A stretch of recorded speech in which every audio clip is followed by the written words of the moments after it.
to update graphic drivers in Windows 10. Now right click on your Windows, then click on display settings. Then it will bring you here. Scroll down, then you are going to see advanced display settings. Click on it, then click on display adapter properties for display 1. As you can see, this display 1 is connected to your graphic drivers, which is Intel RHD graphics. So this is the graphic which I'm using. So click on this display adapter properties for display 1. Then this pop-up will appear on your screen.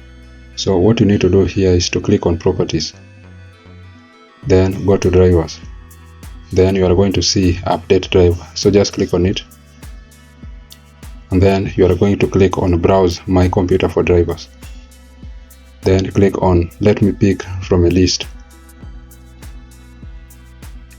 Then you are going to choose the latest driver, which is the one which is at the top. Then you are going to click on next. Then driver is going to be installed, as you can see. So Windows has finished installing the drivers for this device. Click on close.